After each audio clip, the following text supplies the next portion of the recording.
तयार करायची आहे। या मुंबईतल्या सामान्य माणसाचं स्वप्न काय आहे?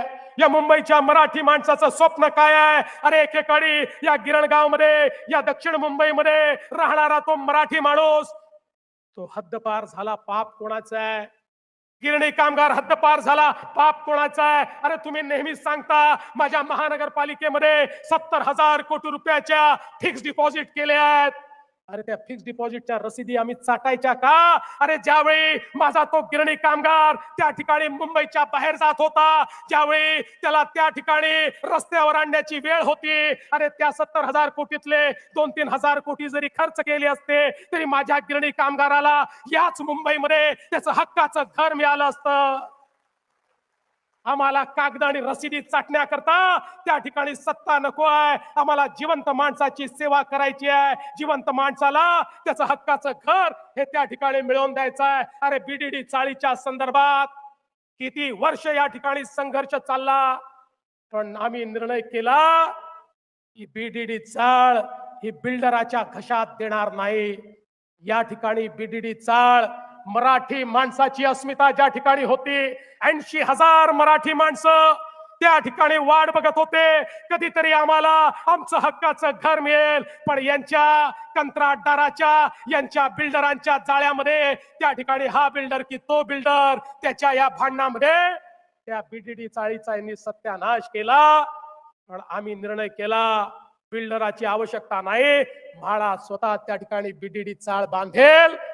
80,000 मराठी माणसं जी कदाचित हद्दपार गेली असती, वसई विरारच्या पलीकडे घर घेण्याची ज्यांची ऐपत नव्हती, 100 स्क्वेअर फुटात राहणारी माझी ते मराठी बांधव आज इमारती उभ्या केल्या, त्याच्या चाव्या दिल्या आणि या सगळ्या लोकांना मुंबईमध्ये 100 फुटामधनं 500 फुटाचं घर त्याच ठिकाणी मोफत देण्याचं काम आम्ही केलं। मराठी माणसाकरता हे काम आहे।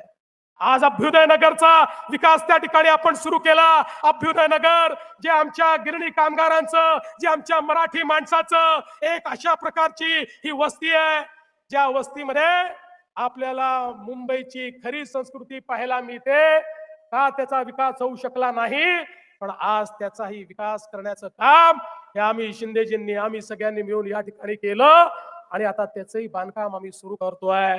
अरे पत्रा चाळीचा तुम्ही घोटाळा केला, त्या पत्रा चाळीत राहणारा तो मराठी माझा माणूस ज्याच्या नावानं हजारो कोटी रुपये तुम्ही खाऊन टाकले, पण त्याला एवढंसही घर दिलं नाही, त्याला बेघर केलं। त्या पत्रा चाळीतल्या माणसाला तुमचं पाप आम्ही धुवून काढलं आणि त्यालाही त्याचं हक्काचं घर देणारे आम्हीच या ठिकाणी आहोत। आणि मी तुम्हाला आज सांगतो, आमचा संकल्प आहे यापुढे मुंबईतला मराठी माणूस मुंबईच्या बाहेर जाणार नाही। त्याला इथेच घर देऊ, त्याला मोठं घर देऊ। या ठिकाणी मुंबईकरांचं जे स्वप्न आहे घराचं ते आम्ही पूर्ण करू। आणि एवढंच नाही तर मुंबईच्या झोपडपट्टीमध्ये राहणारा जो व्यक्ती आहे त्या प्रत्येकाला आम्ही घर देऊ।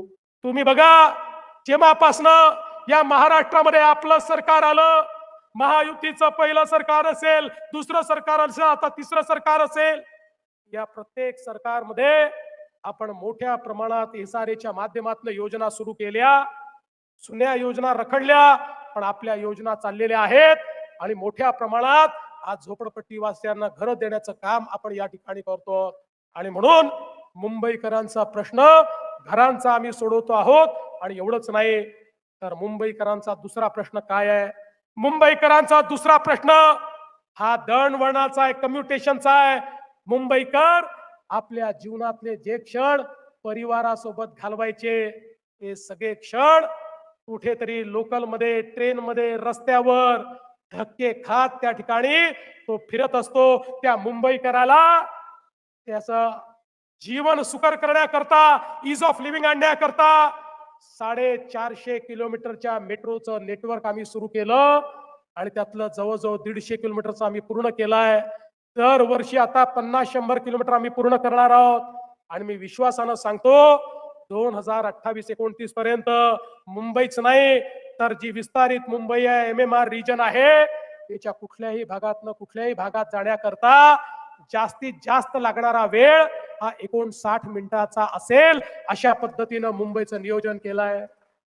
केवळ कोस्टल रोड करून थांबलो नाही, आम्ही कोस्टल रोडला पुढे बांद्र्यापासून वर्सोयापर्यंत, वर्सोयापासून दहिसर पर्यंत, दहिसर पासून भाईंदर पर्यंत, भाईंदर पासून उत्तन पर्यंत, उत्तन पासून विरार पर्यंत, अशा पद्धतीनं या संपूर्ण रोडचं काम आम्ही करतोय. आणि याच सोबत खऱ्या अर्थानं या मुंबईमध्ये एक पाताळ लोक देखील आम्ही तयार करतोय. पाताळ लोक म्हणजे काय माहितीये? एक टनेल्सचं जाळं, एक टनेल्सचं जाळं या मुंबईमध्ये तयार होत आहे. मुंबईकरांना ट्रॅफिक मध्ये अडकून पडावं लागणार नाही अशा पद्धतीनं टनेल्सचं जाळं हे त्या ठिकाणी ठाण्याहून बोरीवली करता 2-2 तास लागतात. 15 ते 20 मिनिटांमध्ये तुम्ही त्या ठिकाणी येऊ शकाल. संपूर्ण वेस्टर्न एक्सप्रेसवे असेल, संपूर्ण ईस्टर्न फ्रीवे असेल, या प्रत्येक गोष्टीला डिकंजेस्ट करण्याचं काम या मुंबईमध्ये आम्ही करतो. आणि हे करत असताना सगळ्यात महत्वाचं आहे या मुंबईला पर्यावरण पूरक मुंबई म्हणून तयार करणं. शिंदे साहेबांनी सांगितले खरंय, 25 वर्ष राज्य केल्यानंतर या मुंबईचं या ठिकाणी सांडपाणी थेट समुद्रामध्ये जात होतं. अरे अनेक छोट्या छोट्या शहरामध्ये एसटीपी होते, पण मुंबईमध्ये 70,000 कोटीचे फक्त कागद आम्ही पाहत होतो. पण या ठिकाणी एसटीपीची निर्मिती नव्हती. मुंबईच्या समुद्रामध्ये, मिठी नदीमध्ये सगळीकडे इतक्या मोठ्या प्रमाणात घाण पाणी, सांडपाणी चाललं होतं. 16,000 कोटी रुपयाचे एसटीपीचं काम आपण सुरू केलं. आणि मी तुम्हाला सांगतो, 2 वर्षात हे काम पूर्ण झाल्यानंतर मुंबईच्या समुद्रकिनारी तुम्ही आज जाता, तुम्हाला वास सहन करावा लागतो. लोक राज्यभरातनं, देशभरातनं चौपाटीवर जातात, घाणेरडा वास सहन करावा लागतो. एकदा एसटीपीचं काम पूर्ण झालं की निर्मल आणि अविरल अशा प्रकारचा समुद्र किनारा या मुंबईला देखील पाहायला मिळेल. हे आम्ही करून दाखवलं. आणि म्हणून बंधू भगिनींनो, आज खऱ्या अर्थानं मी तर तुम्हाला हे सांगण्याकरता आलोय, पुढच्या काळात काय काय करणार आहोत या गोष्टी देखील तुम्हाला सांगणार आहे. पण मी हा संकल्प केलाय, मी आणि शिंदे साहेब आणि आमचे रामदासजी, आमची महायुती, आमचा संकल्प आहे पुढच्या काळामध्ये या मुंबईला आम्ही 17,000 कोटी रुपयाचं पर्यावरणीय बजेट हे त्या ठिकाणी ठेवणार आहोत. आणि संपूर्ण देशामधले पर्यावरण युक्त शहर म्हणून या मुंबईला तयार करण्याचं काम हे आम्ही करणार आहोत. याची योजना देखील पुढच्या काळामध्ये आपल्यापर्यंत नेऊ. मी आज फार काळ बोलणार नाही. मला आपल्याला आज एवढंच सांगायचं आहे की जे केलंय ते आपल्या नजरेसमोर आहे. आम्ही केवळ बोलणारे लोक नाही आहोत. खरं म्हणजे काही लोक करून दाखवलं असा बोर्ड लावतात. त्यांना विचारा, काय करून दाखवलं? भ्रष्टाचार करून दाखवला, अनाचार करून दाखवला, दुराचार करून दाखवला. पण आम्हाला सांगण्याची आवश्यकता नाही. आमच्या कामाची जिती जागती स्मारक या संपूर्ण मुंबईमध्ये आपल्याला पाहायला मिळत आहेत.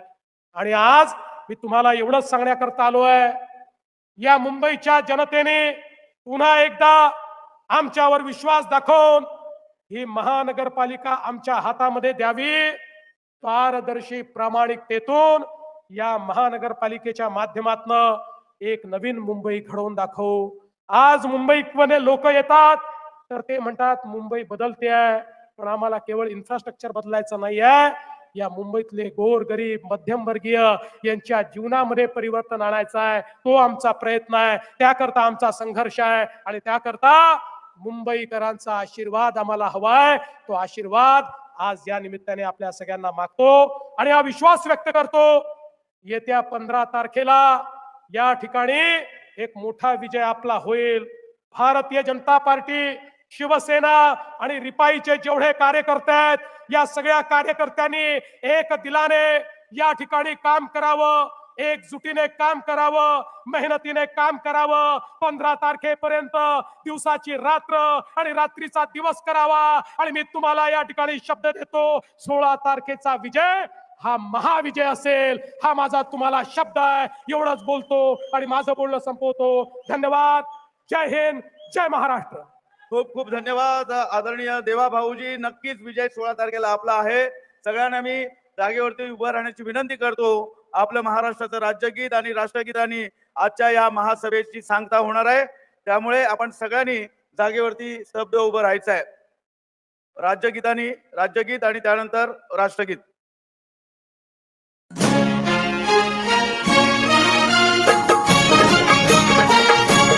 जय जय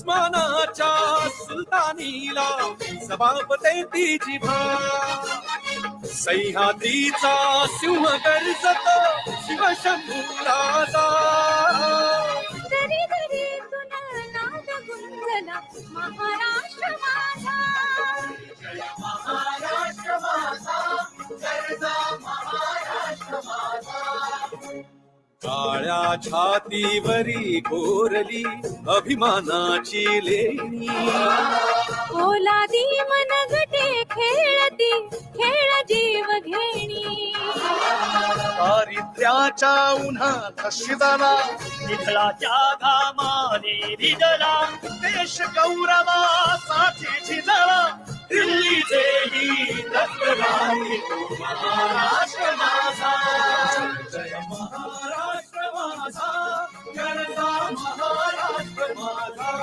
जय जय महाराष्ट्र माझा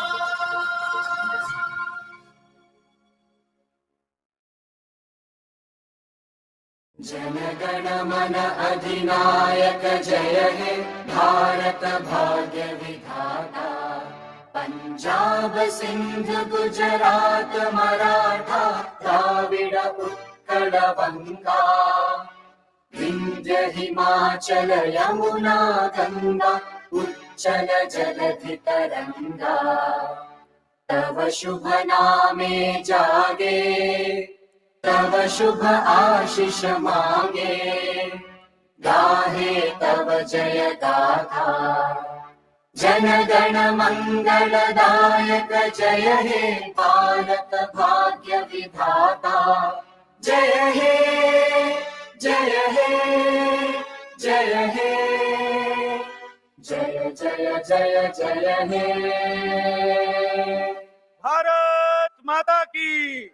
भारत माता की